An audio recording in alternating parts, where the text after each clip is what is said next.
All right, happy Tuesday, everybody. I hope you all got the notice that the secretary has split off from the presidential party now. She's on her way to Jerusalem.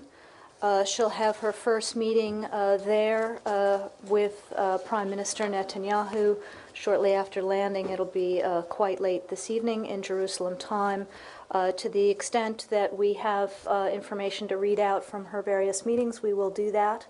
But as you know, her formal press posture is that she'll have sprays at each of the meetings on this trip. So we'll try to stay in touch with you over the next couple of days as this proceeds. Why don't we go to what's on your minds? Do you have any news about Hamas' claim that the calming down will take place tonight at 9 o'clock their time? I don't have any specifics to report to you, either with regard to the ground situation or with regard to the state of the diplomacy. As I said yesterday, the President, the Secretary, all of us are intensely involved here, but we're not going to be sharing details in public until there's something to report. So is it fair to assume that Mrs. Clinton will oversee the signing of calming down between Israel and Hamas and under the auspices of Egypt? Again, as you know, intensive diplomacy is ongoing. The President and the Secretary have both been on the phone nonstop with regional leaders for a number of days. The purpose of her trip is to continue and intensify that engagement now face-to-face in service to the goal of trying to de-escalate this violence and restoring calm. And lastly, should we interpret her trip as a good sign that there's something in the offing, a calming down in the offing? Again, Saeed, I think we are all hoping for a de-escalation. We are all hoping for a restoration of calm. We're all hoping to open space for deeper, broader conversations. That is obviously the goal we all share. Jill? Toria, realistically, what can the Secretary do? I mean, even if you look at a ceasefire or calming down, a lot of that seems, linked to larger issues, medium range or long range. It doesn't appear that they are simply going to stop fighting, or at least, Hamas, unless there is some resolution of other issues that affect Gaza, for example. So what realistically do you think, even broadly, can she accomplish? Well, as we've been saying for some time, we have to obviously start with a de-escalation of this conflict. We have to see an end to the rocket fire on Israel. We have to see a restoration of calm in Gaza. And the hope is that if we can get through those stages, that will create space for the addressing of broader issues. But I don't want to, prejudge. This is obviously ongoing and live diplomacy. And just one other thing. Some have said that obviously she would not go if there were going to be a ground invasion at the time that she hits the runway. Is that a fair assumption, that there was some sort of knowledge that the U.S. had that there would not be a ground invasion? Ergo, she wouldn't go?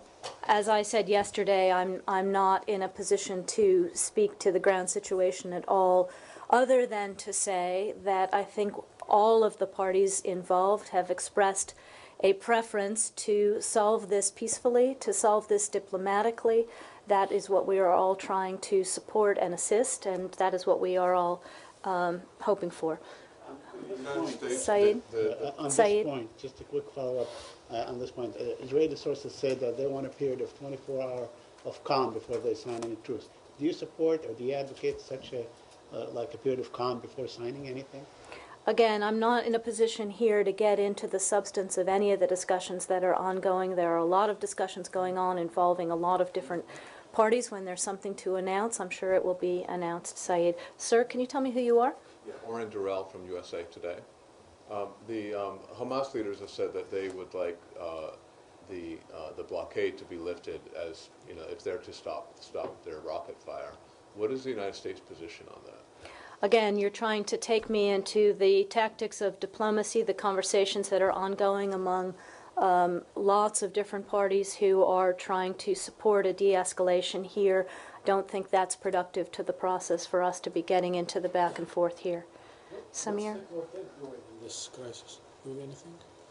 As a formal matter, the quartet has not met, but as you know, the Secretary's been in touch with Lady Ashton. In fact, she was in touch with some of her European counterparts today. She had phone calls with German Foreign Minister Westerwelle, French Foreign Minister Fabius again, with Quartet Representative Blair. The quartet itself hasn't met, but the quartet envoys and representatives have all been active. As you know, UN Secretary General Ban Ki-moon was just there. I think he may still be in the region, in fact. Jill? Sorry, one more. Why was it so important for the Secretary to go? I mean, it involves the United States in a very obvious and maybe dangerous way, because she will be on the ground in a, not physically, I mean, but diplomatically. It could all backfire. Why is it so important for her to go? Well, again, I think as we said in the statement that we released announcing her travel, and as Ben Rhodes said when he briefed the White House press corps earlier today from Phnom Penh, we have been, the President has been, she has been actively engaged on the phone, but sometimes there's no substitution for showing up, as the Secretary herself likes to say, for talking face-to-face, for doing what you can in person, and the President and she obviously thought that her going and actually sitting down with leaders, with Prime Minister Netanyahu, with President Abbas, and with President Morsi could help de-escalate this situation, so it was obviously important to leave no stone unturned. I realize you don't want to get into any of the details that we might find useful or helpful, but despite that, it is correct that the administration would like to see this any kind of de-escalation, whether that would be a formal ceasefire or an informal one side stops so the other side then stops. Is that correct? You would just like to see, even if it's temporary, fleeting, you would like to see a de-escalation of any kind. Is that correct? We have spoken about this in terms of a de-escalation because that's obviously a first step to help prepare the way for anything else. We obviously need to see this violence come down. Right. But you would be happy with even an informal cessation of hostilities. Again, beyond what we've said, I'm not going to characterize X is acceptable, Y is not acceptable. That's a subject for negotiations. Matt, I'm not going to. Nadia, please. Wait, I'm not done. Go ahead. I'm not done. I don't understand why you can't say that any halt in violence would be a good thing in the administration's eyes. Any de-escalation is a step forward. We want to see this de-escalated. So it doesn't necessarily have to be a durable, meaning long-lasting, fixed period, 6 months, as long, at least at the beginning, as long as the fighting and the dying of people stops, that's okay, at least in the short term. Is that correct? Matt, I am not going to characterize the steps necessary here because the parties are talking. We're going to be part of that, and we're not going to negotiate it here from the podium. We're not going to characterize it here from the podium. Okay, fine, but surely you're not saying that you're okay with the violence continuing, are you? Matt, what have I said 7 times now? Then, frankly, you've said a lot, but it hasn't really amounted to an answer. So we're going to move on now. We're going to move on to Nadia, please. Go ahead, Nadia. In his briefing, Nadia, please. I'm sorry, Toria, I'm not done, and this is an important question. In his briefing to the White House press corps, Ben Rhodes was asked why he would not use the word ceasefire. And he said, that's essentially, I'm paraphrasing, he said no, and then he proceeded not to use it again and instead talked about de-escalation. Does the administration have some aversion to calling this a ceasefire? Or, and if it doesn't, why not just use it? And if it does, what's the aversion? You know very well from having watched these kinds of situations unfold that there are many ways that this can de-escalate. I'm not going to prejudge here, and I think Ben didn't want to prejudge how it happens. So your 6 efforts to get us to do that are not going to be successful. Nadia, go ahead.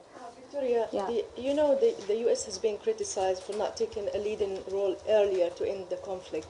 Just to follow up on Jill's questions, if you felt that the secretary needed to be there physically to meet with the leaders, why didn't she go there in the beginning of the conflict? Was it because she was in Asia or because of the calculated decision on your part that you needed to wait a few more days? Well, first of all, both the President and the Secretary have been extremely active. As you can see, the President, I think, in the past 24 hours has spoken with Egyptian President Morsi, for example, some 3 times. The Secretary's made more than a dozen phone calls. So we have been very active in supporting all of the various efforts to try to de-escalate this. The judgment was that it had gotten to a stage where actually sitting face-to-face would be of value. So that was the decision that the Secretary and the President made. But I just wanted, if it's possible, to walk us through when that decision was taken. Is it because the Egyptians have said that now we are in the process of getting a ceasefire and it's important for the Secretary to be there? Is this a precise timing for her to be in the region? Again, I think the President and the Secretary were obviously together. They had a chance to, they have been comparing notes over the last couple of days about how this situation has been evolving, and the conclusion was that her going personally and sitting with leaders who she knows well had the potential to be helpful to the various parties in trying to seek a de-escalation. So beyond that, I don't want to parse it too finely, Nadia. Anything else on this subject? Please, can you?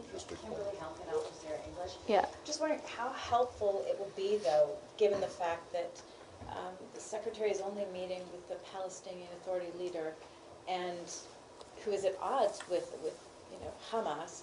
I mean, given the fact that the U.S. is only speaking to one of the 2 sides in this conflict, how productive can these discussions really be? Well, as we've been saying for some time, there are different leaders in the region around the world who have influence with different actors in this situation. So we have Egyptians and Turks and Qataris and others making very strong representations to Hamas. The Secretary obviously thought that it was important to see President Abbas in this on this trip because he is the interlocutor and the representative legitimately elected of the Palestinian people with whom we interface. So that is the role that we will play. We will work with the Israelis, we will work with President Abbas, and we will work with President Morsi, and others have more direct influence than we do with Hamas. But do you think by shutting out Khaled Mashal that you are going to be able to help bring about something beyond a ceasefire, a lasting solution, as I think you called it? Again, the first step is a de-escalation, which the hope is then that can create space for something deeper. But again, we have to take this one step at a time. Saeed, yeah. Quick follow-up on the humanitarian situation. Yes. There has been reports by the Palestinian Red Crescent, by UNRWA, by ANERA, by almost everybody, speaking of a difficult humanitarian situation, shortages in water, food, medicines, and so on. Suppose there is a calming down period. Would the United States send in direct aid to Gaza? Again, you're asking me to get ahead of where we are, but as you know, we have always supported the UN agencies and others providing humanitarian assistance through appropriate and agreed channels. Those channels do exist, and obviously the goal of all of this diplomacy is to relieve the suffering of civilians, whether they are Israelis or whether they are Palestinians. So is it plausible just to break the blockade for a couple of days, or 3 days, or 4 days? Again, there are established channels for getting humanitarian aid in, and those are the channels that should be used. According to the U.S. officials, Can you tell me who you are, please? Wei Xuejiao from CCTV. So according to 2 U.S. officials, that 3 U.S. Navy warships are sending to near Israel to just in case evacuation needed. So these are supposed to be come back after Thanksgiving. Can you confirm that? And how long it will be delayed for their homecoming? The Pentagon has spoken to that issue today or yesterday in terms of contingency planning, so I'll send you to them for any more detail. Goyal, still on this subject? No. I have two more, one of which I suspect one of which is easy and one of which is logistical. It may have been asked already, so just the first one, which I think is the easy one, would you, when you keep the phrase de-escalate, and don't worry, I'm not going to try and get you to change that, but when the Secretary is in her talks, is it fair to say that she is less talking about an imminent de-escalation than in how to hold or make durable a longer-term solution? I mean, obviously she's not involved in mediating a truce or whatever you want to call it between Hamas and Israel because you guys don't talk to Hamas.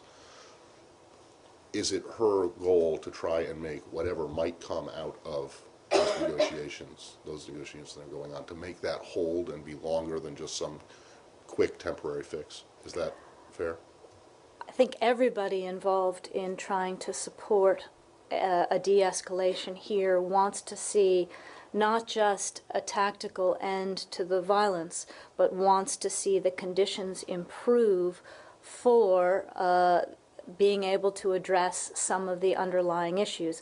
But the way that unfolds and how much is going to be possible in the next 36 hours, I think very much depends on the meetings that she has and what she finds.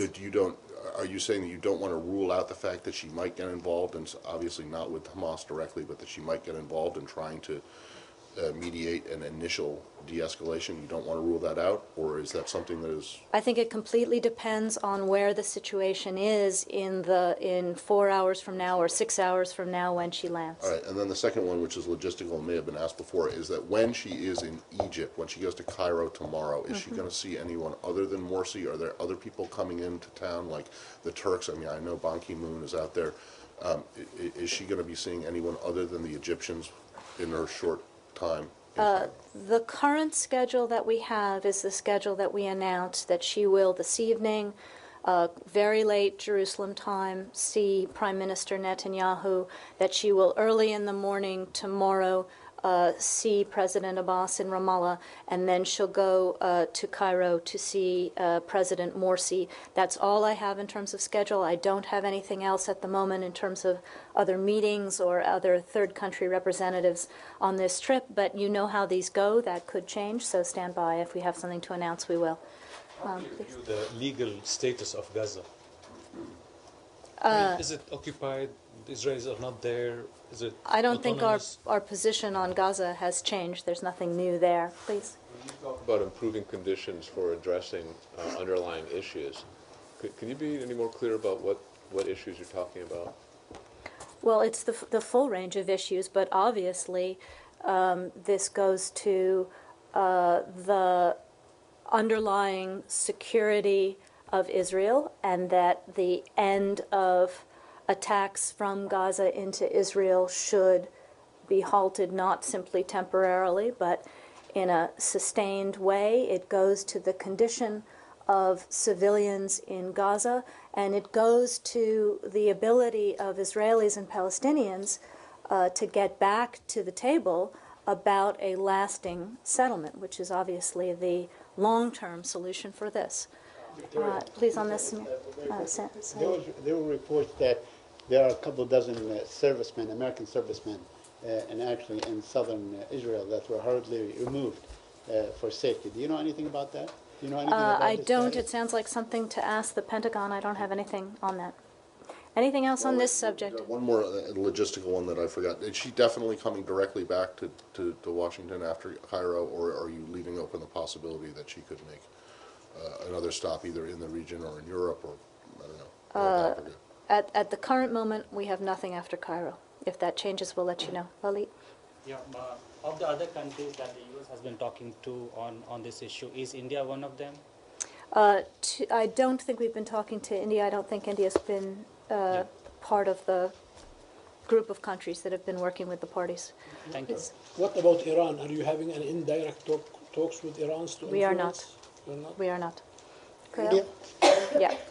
As far as President Karzai of Afghanistan's visit to India was concerned, he was asking more help from India and more investments, more trade and more rebuilding the Afghanistan. Do you have any idea if U.S. is involved in this talks between Afghanistan and India for more investment? Well, we have been encouraging both on the Afghan side and on the Indian side more direct economic contacts, more investment both ways, improved transportation routes, improved people-to-people relations. I don't think we've made any secret of that, Gael, but we obviously were not brokers in those conversations. That also includes, because there was a talk one time long ago that India might need to get involved also, maybe some military or some training and some intelligence and sharing as far as terrorism is concerned in the region. Well, India does now, as you know, support the Afghan National Police, and that's something that we are very supportive of. With regard to whether those relationships in the security sector develop further, I think that's a matter for those two countries. CSIS today came out with a report in which it is recommending U.S. to ask India to open a liaison office at the NATO's office in Kabul. Is that something you are looking at? That's a sovereign decision for India to make, not for us to make, right? I have Scott in the back first. Go ahead. Iraq. Yeah.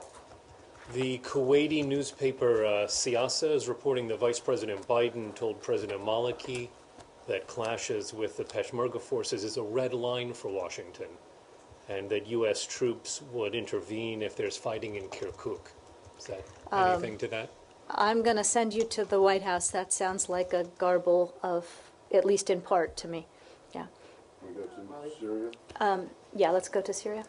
Just that now that your first ever ally and your former colonial master have both recognized the SOC, I'm wondering if we can expect the same anytime soon from the United States. Again, we spoke extensively yesterday about where we are. Made their announcement. So. Yes, I think our view remains that we see them as a legitimate representative. We are continuing to watch how they develop in terms of their internal organization, their effectiveness and support on the ground across a broad cross-section of Syrians. And as I said yesterday, we're looking at this on a day-by-day, week-by-week basis. The British decision doesn't mean anything for you guys. Again, it's not like a domino, France, Britain, and then U.S. fall. Not today, Matt, okay. If that's what you're asking. Saeed, yeah? Is the Secretary expected to attend the Morocco meeting? I don't have anything to announce. I think we talked yesterday that we do expect the next Friends of the Syrian People meeting to be in Morocco, but I don't have travel for her to announce yet. So are we likely to see right after that meeting, whenever it happens, in September, early September, mid-September? September? Right? I mean, December, I'm sorry. I'm behind. Okay. In December, You're wishing for December. fall as it's becoming Right, winter. I love fall. Anyway, in December, once it occurs, do you think there will be a recognition of the coalition after that? Again, I think I've talked about the fact that we are continuing to look at how this develops, but I don't want to prejudge any timing or any announcements here. Okay, please. Yep. Sorry, there's a lady back here who's been trying. That would be you. That's Can you me. tell me who you are? Yeah, I'm Jennifer Griffin with Fox News. Oh, hi, Jennifer. Hi, Toria. Toria, I was wondering if you had any comment on the two Tunisian attackers of the U.S. Embassy in Tunis who died in custody in a Tunisian prison in the last day or so, and whether there's any concern that's been expressed by the State Department to the Tunisian government, and whether the FBI actually got access to the Tunisian that was held in Tunis for the Benghazi attack. With regard to whether the FBI got access, I'm going to send you to them, obviously. I think I'm going to have to send you to the Tunisians on the circumstances surrounding the incarceration of those two individuals. I don't think I have anything today. Has any concern been expressed from the State Department to Tunisia, to the Tunisian government about that? Let me take that, Jennifer, and see if there's anything we have to share. I frankly don't have anything on it today. Please. Yep. Some fierce fighting has been taking place during the last 48 hours between the Tuareg rebels and the Islamist groups in an area not far away from Niger. Are you concerned that the crisis in Mali would spill over to Niger, for example? Well, I think you know that we've been concerned that the longer these tensions go on and the more extremists begin to exploit the difficulties in Mali and the lack of good governance, the more we could see the danger of spillover into regional countries. You know that we've been working to support the development of a stronger ECOWAS plan that they can bring back to the Security Council, how they can provide greater security both in Bamako and supporting Malian forces, but we also are looking for a political outreach effort by the government to address the underlying grievances of the Tuaregs and peel them off of these extremist elements. So it's something that we're very much working on. As you know, the Secretary was in Algeria not too long ago, working with the Algerians on how we can blunt potential spillover, etc. Please, Lily. Yep. The government of Afghanistan came out with a report today which says that the poppy cultivation in Afghanistan has increased by 19% as compared to last year. You know, this is one of the major funding sources for the Taliban and Al-Qaeda. Is it an issue of concern with you, and how you are dealing with this? Well, poppy eradication is always something that we are watching very carefully. It's something that we've been involved in with the Afghans for a long, long time. I didn't see this particular report. Why don't I take it for tomorrow if we have any comment on the Afghan report and how we read it and our joint efforts with the Afghans to support their efforts. I'll let you know. One more on Afghanistan, in fact 2 more. The Afghanistan today executed 8 prisoners, Taliban prisoners. How do you see this as? I'm sorry, say again? The Afghans executed today 8 Taliban prisoners. They did what to the 8? Executed. They executed? Yeah. I hadn't seen that either, I'm sorry. And a follow-up, yesterday's answers on the Bagram prison. Your answers gives an impression that the Afghanistan government is not complying with some of the things with the memorandum of understanding that was signed early this year. Which are those? Can you explain to us, give us more details? Well, we went through this at some length yesterday, Lalit, that we want to work through these cases, that there are a number of cases where we still need to establish the arrangements, that we're going to do that bilaterally going forward, and that it speaks to the obligations that we both have, that we have to turn over and that the Afghans have to assure that dangerous people don't end up back on the street. But beyond that, I'm not going to get into the specific conversations we're having on each of these cases. Scott? Thank you. Congo? Yeah. The M23 rebels have now taken control of Goma. Do you have any reaction to that, and do you hold Rwanda responsible for the conduct of those rebels and what they now do in Goma? Well, obviously, we condemn the ongoing violent assault of M23 and the fact that it's now taken Goma in violation of the sovereignty of the DRC. We are calling and we are working, as you know, in New York today on a UN Security Council resolution that would also call for an immediate ceasefire, that would call for a pullback of M23 forces to their July lines, that would, we also bilaterally are working with Presidents Kagame, Kabila, Museveni to encourage them to come together in a process of dialogue to reject any kind of military solution to the problems in Eastern DRC and instead set up a political process to address grievances, to renounce any kind of external support for M23, et cetera. So, and we are also obviously looking in the New York context at increasing international sanctions on M23, et cetera. So it is a very dangerous, very worrying, very concerning situation there. What about the responsibility that Rwanda has, if you see any, for the conduct of the M23 rebels? Because the Kabila government has refused to speak directly to M23, saying instead that they should really be talking to Rwanda. Again, we do think that Rwanda's got to be part of the solution here, that they have influence and that they need to use it with regard to demilitarizing this situation, getting the M23 to pull back, to ensure that they are not externally supported, et cetera. So, as you know, Undersecretary Sherman was there. She's had conversations with these leaders, and we are also using other channels to try to encourage the three leaders to work together on a lasting solution. Anything else? Yeah, Goyal? Can I Goyal behind you, and then we'll come back to you, Matt. Go ahead, just Goyal. have a quick human rights question? Yeah. We're living in the 21st century, but still tragedies and all these violations are going on. Small, what they call religious rules of those countries. One, these two news made global news this week. One, that 14-year-old who was arrested in Pakistan because of that small, some witness said that she did this and that, and now she's released. And second, one Indian doctor woman was let to die with her baby in her womb because she was pregnant and baby had a problem. And there was a cry inside Ireland and also around the globe to help her, but they let her die.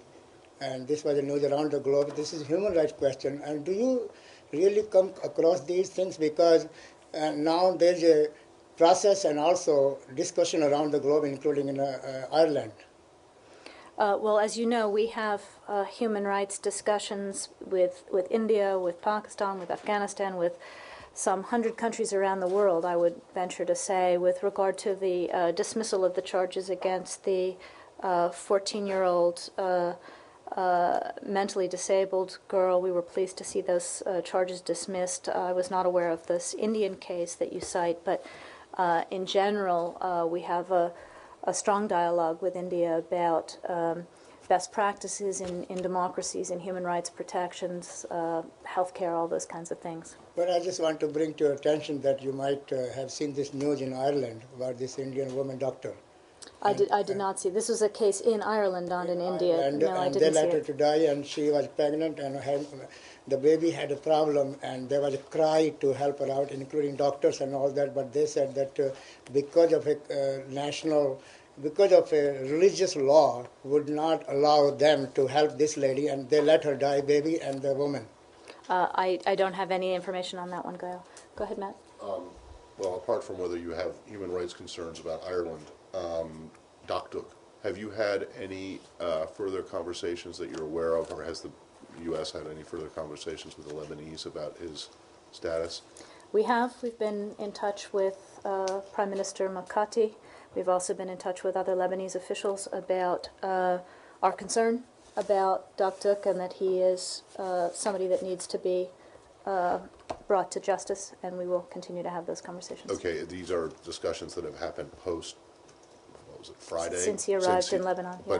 And since the last time I asked, which I may have been yesterday. Yeah, I think it was during the day yesterday, or it might have been in the day today. Do you know who and where? My understanding it was done either by Ambassador Connolly or by somebody on her staff. In Beirut? Correct. Just a quick follow-up, earlier question on Iraq. Regardless of the statement, what's your reading regarding clear escalation between the Maliki government and the KRG, especially the events focused on Kirkuk? Well, we talked about this a little bit yesterday. We're obviously following the increasing tensions. We've been in contact with leaders throughout Iraq to emphasize the need to move quickly to, again, that word, de-escalate tensions, to talk to each other about ensuring peace and stability, and we will continue those representations. And one question today, Prime Minister Erdogan, again regarding Gaza events, said that again accused Israel of ethnic cleansing, terrorizing Middle East, and Palestinians have right to defend themselves. Basically, 180-degree opposite of your position, as far as we can see. Do you have any reaction to this difference on the positions? Well, let me just say that some of the extremely harsh rhetoric coming from Turkey we do not consider helpful at all. And of course, we don't agree with some of these very difficult statements that have been coming there. And we've made those views clear to the Turks. Within the last 24 hours, have you been talking to Turks about this stance? We have. Well, can you please give us what's your reading? I mean, how do you communicate with? I'm not going to get into detail other than to say that we've made clear from this department to the Turkish government our concerns that this kind of rhetoric is not helpful. Is that, that was a great answer. I wish I could have gotten it out of you a little earlier yesterday. Thank you, Matt. Thank you. Does that go for the Egyptians? Does that go to the Egyptians as well? There's harsh rhetoric coming from Egypt.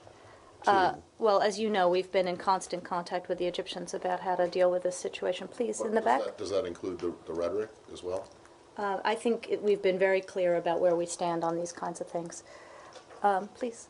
Can you tell me who you are? I'm Nina Maria Potts, and I work for Feature Story News, which That's is an right. international broadcast I knew that. I agency. apologize. Go ahead.